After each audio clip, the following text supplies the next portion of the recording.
Hello tout le monde, aujourd'hui on se retrouve pour une nouvelle vidéo. Alors on va parler des piercings incongrus. Je pense faire une série de vidéos qui s'appelle à peu près les incongrus, un truc comme ça. On va parler piercing, tatouage et plein d'autres choses que si vous voulez vous pouvez me demander en commentaire. Alors je parle de piercing principalement parce que c'est une part de mon métier vu que je suis tatoueuse perceuse. Donc voilà, j'espère que la vidéo elle va vous plaire. Alors pour commencer un peu les piercings incongrus, je vais vous mettre bien sûr les photos. Âme sensible, s'abstenir bien sûr parce que tout simplement c'est des piercings qui peuvent être plutôt dérangeants quand on n'est pas dans le monde du piercing ou quoi et on n'en voit pas souvent et même dans le monde du piercing en tant que perceur, on n'en voit pas non plus souvent. Donc voilà, si quelque chose vous dérange, n'hésitez pas à passer. Il y aura des piercings qui sont aussi interdits en France que je vais vous montrer, des piercings aussi dangereux. Donc voilà, à ne pas reproduire chez soi, à reproduire avec un professionnel bien sûr. Je voulais faire ce petit warning et trigger warning en même temps, histoire d'éviter d'abord des petits problèmes avec des personnes inconscientes. Allez, on y va. Premier piercing, on va attaquer vers le nez en prums, parce que c'est là où il y a un petit peu beaucoup de choses à dire. Du coup, ça va être le septrile. Donc en gros, du gros, je vais vous mettre deux images différentes, je pense ma monteuse pourra mettre deux images différentes. C'est un piercing qui passe par devant le nez, donc qui va être situé juste ici. J'aimerais trop l'avoir, je le trouve trop beau. Mais pour le faire, il faut stretcher le septum. Pour ceux qui ne savent pas ce que c'est que le stretch, c'est une technique de piercing qui invite à en gros augmenter le diamètre d'un bijou. Donc par exemple, moi vous pouvez voir ici, j'ai des stretches qui sont à 12 mm. Pour le stretch du septum, donc faudrait déjà avoir ce bijou là. C'est un bijou qu'on va passer, donc ça va ressembler à une petite corne qu'on va passer dans le nez et puis on va augmenter petit à petit les millimètres. Bien sûr, il faut surtout pas faire ça rapidement. Je vous invite à voir avec un perceur agréé pour vous stretcher le septum. Et ensuite en fait, ils vont venir, je vais vous montrer un petit schéma que j'ai trouvé sur Google, qui est super d'ailleurs. Là, imaginons que vous avez la pointe de votre nez, ils vont venir percer au milieu du nez ici en revenant dans le trou qui est stretché. Donc en fait vous aurez la barre de votre labret à l'intérieur du trou. Bon, c'est très technique, c'est hyper complexe à expliquer. En tout cas vous avez les photos, vous avez le petit schéma. C'est un piercing qui est quand même super beau hein, avec une petite abeille au bout, un petit strass et tout. Faut en prendre soin, comme tous les piercings d'ailleurs, mais celui-là faut vraiment le nettoyer et tout souvent parce que un stretch en plein milieu du septum c'est complexe. Mais bon, moi je le ferai pas parce que je veux pas me stretcher le septum, mais courage à ceux qui veulent le faire. Ensuite, on va avoir le rhino piercing. Alors le rhino piercing, c'est un peu toute une histoire. Il n'y a pas besoin de stretch cette fois-ci. Par contre, ça doit arracher niveau douleur. Genre franchement, ça doit déglinguer. Le rhino, ça va être une aiguille sûrement plus épaisse que la normale, quoique je pense que ça peut être à peu près la même que pour un septum ou quoi aux caisses, qui va débarquer sur le bout de ton nez, genre ici. Donc ça va vraiment passer d'ici et ressortir en dessous. Moi je sais que c'est une partie qui me fait super mal rien que de penser alors. L'horreur. Bref, il y a des personnes aussi qui font des doubles. Si ça vous fait kiffer, il y en a qui font des doubles rhino. Donc tac, ça remonte ici. Il y a un piercing que je voulais vous parler. Alors je sais plus comment ça s'appelle exactement. Et en fait ça va prendre le petit coin ici. Je vais vous montrer des photos pareilles. Mais juste ça va revenir à l'arrière du cartilage. Vous êtes plutôt tranquille je pense au niveau cicatrisation. C'est un peu mieux. Ça c'est un piercing pareil. On peut en faire deux ici là. C'est trop joli. Par contre faut avoir le nez, faut avoir la morphologie. Vérifiez toujours avec votre perceur que vous ayez la morphologie. C'est hyper important. T'as le Austin bar aussi. Alors le Austin bar il passe pareil mais dans l'autre sens. Donc c'est à dire qu'au lieu d'être comme ça, il va passer là, au bout là. Vous touchez? Touchez.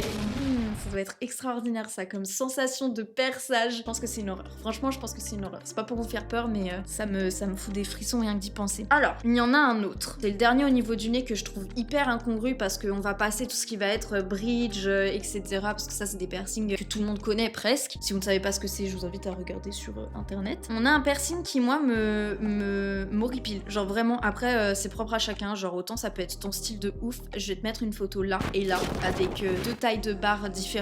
En gros, c'est le nasalang. Donc le nasalang, ça va être un piercing qui va être et franchement, au niveau du perçage, même en tant que perceur, ça doit être horrible à faire. Genre la sensation et tout. Tu vas devoir passer par les trois cartilages. Donc vous avez, tu sais, les nostrils, donc où là c'est dans le cartilage du nez, comme un piercing simple pour le nez. Vous allez avoir les nostrils hauts, donc qui vont être un petit peu plus hauts. Donc pareil, tu perces juste, cette partie-là. Et tu vas avoir le nasalang. Donc le nasalang, en gros, ça va être un barbell. Donc un barbell, c'est une barre avec deux billes au bout, voilà, on va faire en grossier. Et le barbell, j'ai mon chat qui m'écoute. Oui? Oui. Elle m'écoute. Attendez, je vous fais une vidéo. T'écoutes ce que maman a dit?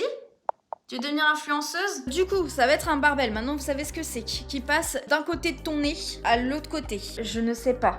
Je ne sais pas qui a eu cette idée. De toute façon, on peut tout percer. À partir du stade où tu peux percer un cartilage, un truc comme on peut tout percer. T'as même des piercings génitaux, etc. Bon, j'en montrerai pas ici, parce que j'ai bof envie de me faire keblo par YouTube. Il y a tellement de piercings dont on parle pas. Et celui-là, je pense que c'est celui qui me fait le plus peur, en fait, visuellement. Et au niveau du perçage, quand même, c'est mastoc. Ah, c'est ça le mot, c'est mastoc comme piercing. T'as une barre qui claque en plein dans ton nez. Je ne sais pas, honnêtement, comment ça se passe au niveau de la cicatrisation. Je ne sais pas du tout. Je ne sais pas si ça cicatrise bien. J'en doute parce que c'est quand même hyper complexe. Après, il y a des piercings, je pense pas que ça en fasse partie, celui-ci, mais il y a des piercings qui sont faits juste esthétiquement. Tu vas avoir des piercings comme par exemple les corsets, tout ce qui va être les corsets, etc., où c'est vraiment du perçage fait sur le moment qui va être esthétique. Alors, ça va être pour les photos et puis après, on va le retirer. Je ne pense pas qu'il y en ait qui vivent avec ça. Et si c'est le cas, je vous invite dans les commentaires à me parler de vos expériences. Niveau nez, en tout cas, on est plutôt good. Après, il y a des personnes qui font aussi de la chirurgie au niveau du nez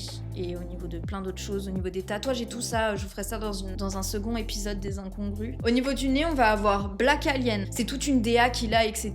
Il a décidé de se faire retirer le nez pour ressembler plus à un alien ou quelque chose du genre. Pareil, il a des tatouages dans les yeux et tout. Ça, on en reparlera dans une autre vidéo au niveau des tatouages incongrus. Mais voilà, je voulais vous en parler. Je vais pas mettre de photos parce que je pense que c'est quand même un peu beaucoup trash. Et je sais pas à combien de secondes faudra mouver pour les âmes sensibles, mais je vous invite à regarder sur internet, mais attendez-vous à avoir quelque chose de quand même plutôt trash. Nous avons notre apprentie perceuse juste ici. On a les oreilles ensuite. Alors les oreilles, il n'y a pas grand chose à dire, à part, en tout cas à ma connaissance, hein.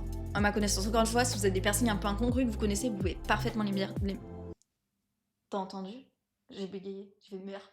Au niveau des oreilles, il n'y a pas grand chose à dire à part 3 ou 4. On a le lobe transversal, alors c'est ça. Donc le lobe transversal, c'est plutôt simple visuellement. Techniquement, c'est complexe quand même parce que ça va pas être un lobe droit comme tout le monde fait, ça va être sur le côté là. Attendez, j'essaie de choper mon lobe. Ici là. Pareil, la cicatrisation, ça doit être à peu près comme un lobe normal, hein. Ça doit être plutôt simple. Ensuite, alors on a le conche avec le fer à cheval ou l'anneau. Donc je crois que ça s'appelle un conche orbital de ce qu'on m'a dit. Le conche orbital, je vais dire ça comme ça, elle passe comme s'il y avait 2 conches. Alors moi je pense que normalement vous pouvez, oh, j'avais une petite mèche, vous pouvez voir ici, là j'ai un conche un petit peu haut et là j'ai un autre conche. Donc l'orbital ça va être un anneau, je vous mets pareil des photos, un anneau qui va passer ici et qui va revenir derrière. Je pense que c'est dès la cicatrisation, donc dès le perçage qu'on met soit un fer à cheval, soit un anneau enclippable. On a aussi l'industriel transversal ou le conche indus. Alors pareil, l'appellation c'est pas super clair, mais en gros ça va être un industriel, donc comme celui que vous voyez ici, mais qui va passer là, dans la longueur. Soit ça va revenir par le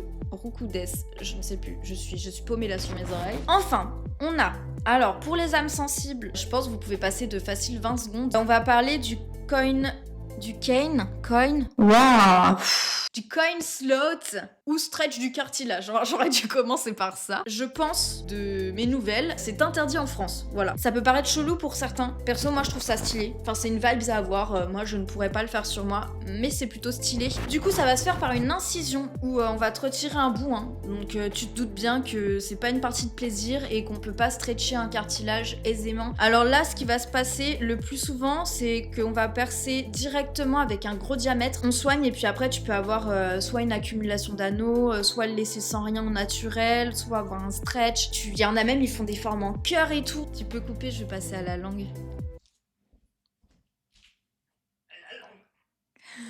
Ensuite, le moment tant attendu, la langue. Alors, je vais pas trop parler des piercings buccaux parce que en soi, à part le smiley qui casse les couilles et que tout le monde veut, mais que à chaque fois le frein, bref, ça tombe et tout, c'est une horreur. Pour revenir sur la langue, on peut faire énormément de choses. Donc déjà, comme vous le connaissez, il y a le vertical, plein milieu de la langue, que beaucoup de personnes ont. Il va y avoir le venom aussi. Le venom, ça va être 2 piercings verticaux à la langue. Pour n'importe quel piercing, il y a beaucoup de piercings qui passent par des endroits où il peut y avoir des nerfs ou des choses comme ça, des grosses veines, etc. Donc il faut toujours faire bien attention à qui vous perce et à où vous vous faites percer. Parce que rien que pour les cheeks, imaginons, le perceur ne sait pas les faire, il me les perce. Ça peut affecter un nerf et je peux plus sourire de toute ma vie. La langue, pareil, vous pouvez perdre votre langue. Enfin, faut vraiment faire hyper gaffe, je vous en supplie. Du coup, on va avoir les piercings qui sont dits interdits. Donc c'est pour les piercings que que en tant que bon perceur, on ne fera jamais, Si un perceur, il vous dit ok, par exemple, pour le snake eyes, courez loin, très loin. Pourquoi? Parce que tout simplement, le snake eyes, c'est hyper dangereux. C'est con et c'est dangereux. Oui, mais moi je l'ai fait et je suis pas morte. Alors oui, Jean-Mi, mais écoute, n'influence pas les autres parce que j'ai pas envie que les gens perdent leur langue. Le snake eyes, il est dangereux. Pourquoi? Parce que tout simplement, déjà c'est sur un point, le bout de la langue là qui bouge dans tous les sens. Vous avez vos dents, vous pouvez vous l'arracher n'importe comment. Pour finir, celui que vous m'avez tant demandé sur TikTok, beaucoup m'en ont parlé, c'est le split tongue. On te coupe la langue en deux. Le sang de mes morts, le sang de tous mes morts au nom du ciel éternel. Je ne sais pas si c'est interdit en France, je vais pas dire de bêtises, donc on va partir du principe où c'est interdit en France. Qu'est-ce que c'est que ça? Du coup, c'est une modification corporelle. Alors, je l'ai mis dans la zone piercing parce que, voilà, ça fait partie de la langue. Moi, ça me dégoûte un peu. Mais je sais qu'il y a des gens qui trouvent ça très joli. Et en vrai, je crois qu'il y a une meuf hyper tatouée sur TikTok qui a vraiment genre tout le corps, genre là, elle a un full black et tout. Ça lui va trop bien. C'est une opération entourée de personnel médical, avec un anesthésiste, etc. Pas chez Jean-Mi, perceur à domicile ou en shop. Je pense que c'est tout pour moi. Je vous invite vraiment à vous renseigner si vous voulez faire un piercing qui vous paraisse simple ou compliqué. Et surtout maintenant qu'on a possibilité d'avoir les réseaux sociaux et de pouvoir s'informer et de pouvoir voir ce que les autres proposent, surtout regardez les réseaux sociaux du perceur chez qui vous voulez aller, même du tatoueur. C'est important, on peut tout voir sur les réseaux, on peut voir si l'angle du perçage du perceur est bien à 90 par rapport à l'oreille, que si, que ça. Vu que je suis tatoueuse perceuse, mais que j'ai plus de local actuellement, je vais vous mettre en description l'insta de mes 2 perceurs préférés, de mes bébés que je tiens très fort dans mon cœur. On va voir Lady Chouquette et au couteau piercing. Lady Chouquette qui est à Saulé-Chartreux, donc dans le 91, et on va avoir Piercing au couteau aussi, qui travaille lui à Levallois-Perret. Je leur fais une petite pub parce que franchement ils sont incroyables et que je pouvais que vous recommander ceux-là parce que c'est les seuls que je connais réellement et avec qui j'ai réellement eu des super bonnes expériences. Ils ont toujours fait un travail extraordinaire, ils ont toujours une hygiène au top. En tout cas, j'espère que cet épisode des incongrus il vous aura plu. N'hésitez pas à me donner d'autres idées qu'on puisse faire. Prochain en tout cas, il sera obligatoirement sur les tatouages. Il faut absolument que je vous fasse une vidéo sur les tatouages incongrus parce qu'il y a tellement de choses que vous ne savez pas. Et puis vu que ça fait partie de mon métier, je peux en parler beaucoup plus aisément. En tout cas, j'espère que vous avez kiffé la vidéo. Je vous fais des gros bisous et on se retrouve pour une nouvelle vidéo samedi prochain à 18h30. Bye bye les copains!